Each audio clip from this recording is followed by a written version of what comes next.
आइंदा चंद दिनों में मुल्क की सियासत में बड़ी अहम डेवलपमेंट्स होने जा रही हैं। चाइना का क्या किरदार होगा, इस बार रैप के लिए कितना बजट मुख्तस किया गया है। चाइना अफगानिस्तान को लेकर 3 माह का पाकिस्तान को टाइम दिया चाइना की जानिब से। ट्रंप इलेक्शन कंटेस्ट कर पाएंगे नहीं कर पाएंगे, वहां पे जो पॉपुलर वोट है उसकी क्या सूरत हाल है। अस्सलाम वालेकुम नाज़रीन, मैं हूं आदिल निज़ामी और आप देख रहे हैं मेरा डिजिटल चैनल। आज की ब्लॉग में बात करेंगे जिस तरह सुप्रीम कोर्ट ऑफ पाकिस्तान में पाकिस्तान तहरीक इंसाफ में सुन्नी इत्तेहाद कौंसिल की रिजर्व सीट्स के हवाले से लगातार दूसरे रोज़ केस की समाअत हुई, खासे रिमार्क्स देखने को मिले।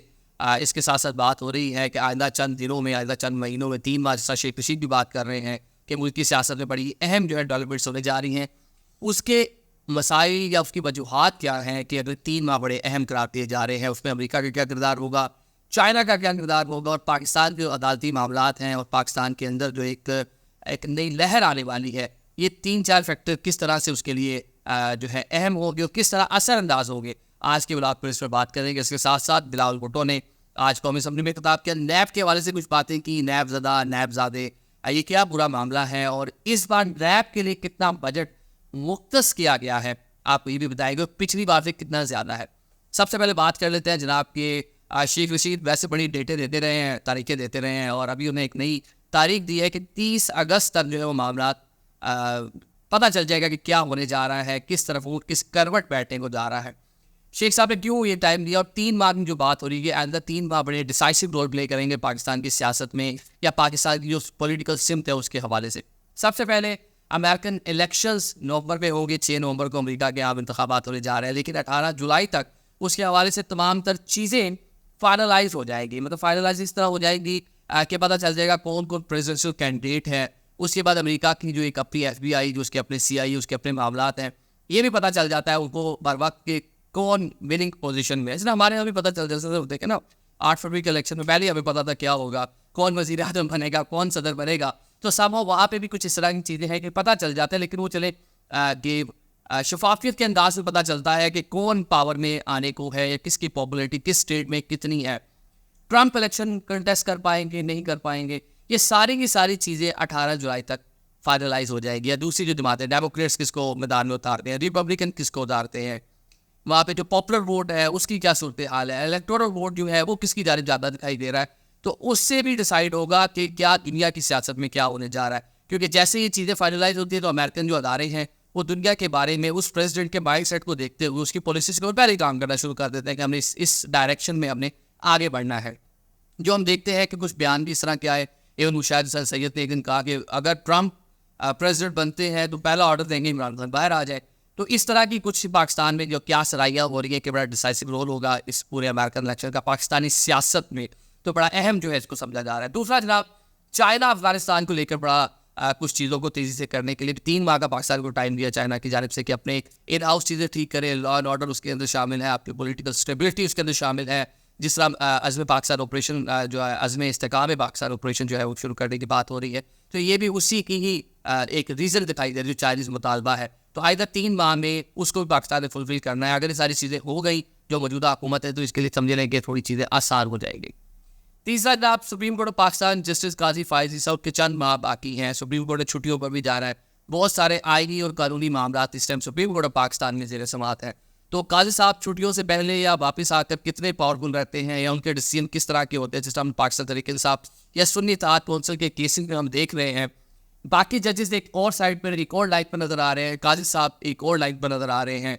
आज जिस तरह उन्होंने रिमार्क्स दिए कि अब आपने प्राइस बॉन्ड खरीदा ही नहीं है, तो प्राइस बॉन्ड निकलने और उसके नाम के दावेदार आप किस तरह हो गए पाकिस्तान तहरीक इंसाफ की सीटों को लेकर।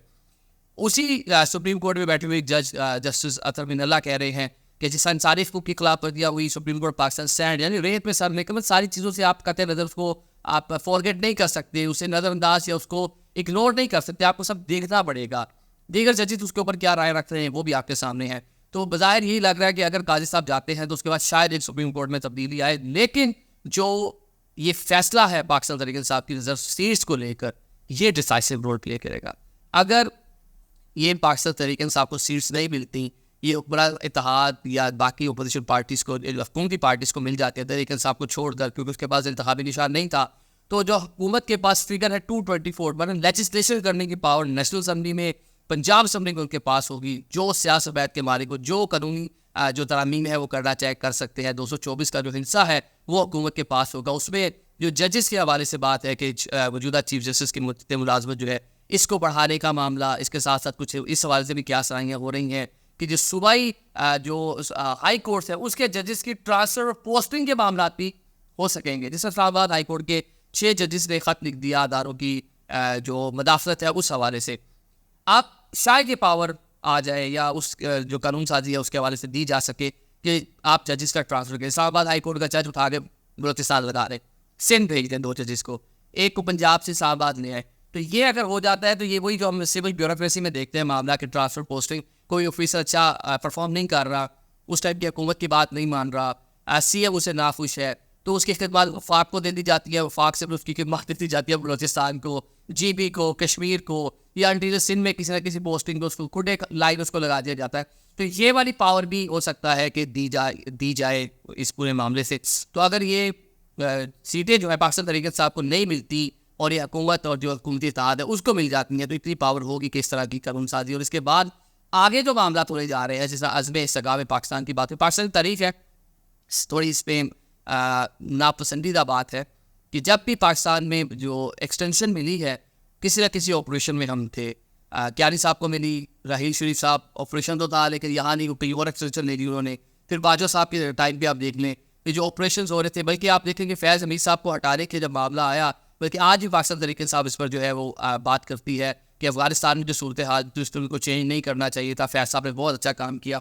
तो अगर अज़्म इस्तिक़ाम पाकिस्तान ऑपरेशन चल रहा होगा तो क्या जो मौजूदा मिलिट्री क़यादत है जिसको एक्सटेंशन की राह हमवार नहीं हो जाएगी, एक बड़ा सवालिया निशान है।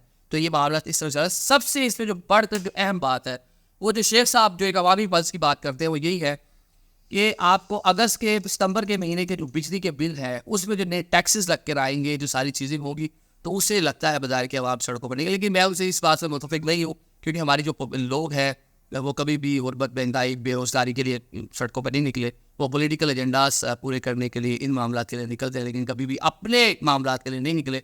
तो शायद शेख साहब को ये लगता है कि शायद उसके बाद जो अगर एक नया इत्तेहाद बनता है, मौलाना दीगर सियासी बातें पाकिस्तान तहरीक साहब मिलकर, तो अवामी जज्बात वैसे ही अरूज पे होंगे, पारा आई होगा, उनको बाहर निकालना आसान हो जाएगा, हुकूमत के खिलाफ तहरीक चलाना आसान हो जाएगी। लेकिन ये तहरीक पाकिस्तान की जो सियासत उस पर गवाही देती है ये पूरा मामला कि जब तक पीछे किसी न किसी का हाथ ना हो तो कोई भी सियासी तहरीक आज तक कामयाबी हुई तो किसी न किसी की आशीर्वाद बहुत ज़रूरी है। अगर पीडीएम की जो तहरीक थी वो कामयाब हुई, इमरान खान को घर जाना पड़ा, तो कहाँ से आशीर्वाद हासिल थी वो आप सबको आज मालूम है। तो अब वो किधर खड़े होते हैं, उनकी क्या लाइन है, चीज़ें वही डिसाइड होगी, वैसे ही चलेगा। बाकी हम देख रहे हैं जनाब नैब के हवाले से, जब आप हुकूमत में होते हैं नैब की तारीफ़ें करते हैं, इमरान खान साहब थे, नैब को बड़ा ही वो एक आइनी अदारा और उसकी हैसियत और उसके मामला, उसकी परफॉर्मेंस की विदाउट एनी डिस्क्रिमिनेशन काम कर रहा है, एक ऑटोनमस पार्टी है, आज़ादी से काम कर रहे हैं। चेयरमैन नैब तो बहुत अच्छे आदमी हैं वो जावेद इकबाल साहब, उनको हालांकि मलाइन करने की कोशिश हुई जो वीडियो शेड्यूल उनके सामने आई थी, लेकिन हुकूमत उस वक्त की उनकी तारीफ़ें करती रही और वो माशाल्लाह अपना जो मुद्दत मुलाज़मत पूरी करके कपड़े झाड़ के घर चले गए। कितने अरब रिकवरी हुई, क्या हुआ, कुछ नहीं पता, बड़े सम दावे किए जाते रहे। लेकिन एक चीज़ जो हमें नजर आई वो पॉलिटिकल विक्टिमाइजेशन थी। शहजाद अकबर का इंटरव्यू सुन लें कि वो बता रहे हैं कि कौन कौन नैब के दस्तर में मौजूद होता था, शहजाद अकबर की वक्त कितनी इम्पोर्टेंस है, कितनी अहमियत थी केसेस बनने, बनाने, उनको आगे चलाने या ख़त्म करने के लिए, ये आज ओपन सीक्रेट हो चुके हैं। बिलावल आज तकरीर में कह रहे हैं जनाब कि नैब जो है, नैब कवानीन में तरामीम होनी चाहिए, नैब को क्रिटिसाइज कर रहे हैं। लेकिन जरदारी साहब, मुझे आज एक उनकी पेशी के मौका पर एक बात याद आती है कि वो जनाब एक बार साफ़ी ने उनसे सवाल किया जी नैब चेयरमैन नैब, उनके चेयरमैन नैब की क्या मजाल है, बड़ा टॉन्टिव वे में जरदारी साहब ने बोला था ये चेयरमैन नैब की क्या मजाल है, जो हुकूमत करवाती है, जो सब करवाती है। तो लगता है हुकूमत भी नहीं, हुकूमत के पीछे जो हुकूमत चला रहे होते हैं इशारा उनको उनकी तरफ ही था। तो आज जो बिलावल है वो बात कर रहे हैं, लेकिन एक तरफ ही बातें हो रही हैं। सर आपको मैं कुछ अदाद-ओ-शुमार मैं बताना चाह रहा हूँ जनाब के नैब के हवाले से। एक तरफ तो इसके जो बात हो रही है इसको ख़त्म किया जाए या इसमें तरामीम की जाए नैब कवानीन में। गुज़िश्ता साल नैब का जो बजट था वो 6,15,86,08,000 रुपये था, ये मैं पिछले साल की बात कर रहा हूँ।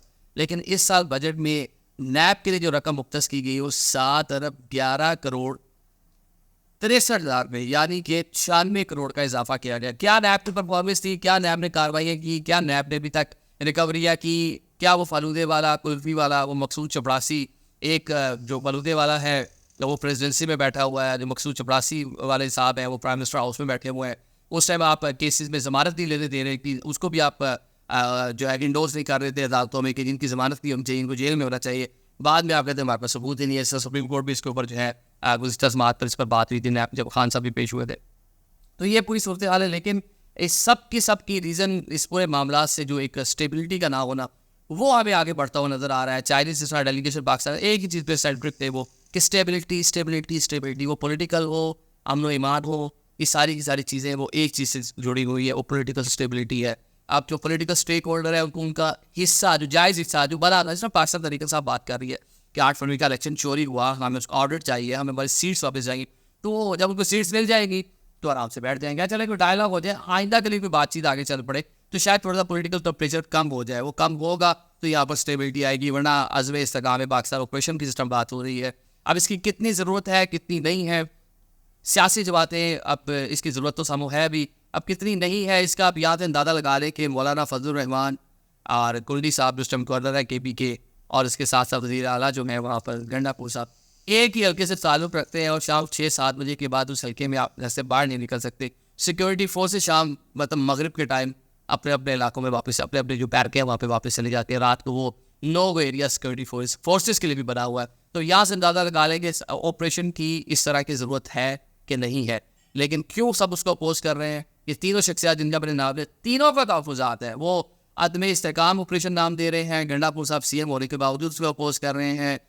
वो मियाँ फ़ख़ार के साथ बैठकर ANP के रहनुमा के साथ बैठकर कुलदी साहब ने जिस प्रेस कॉन्फ्रेंस की वो आपके सामने है।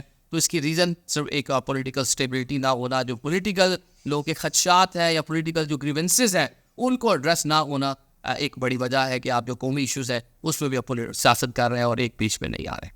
Thank you so much.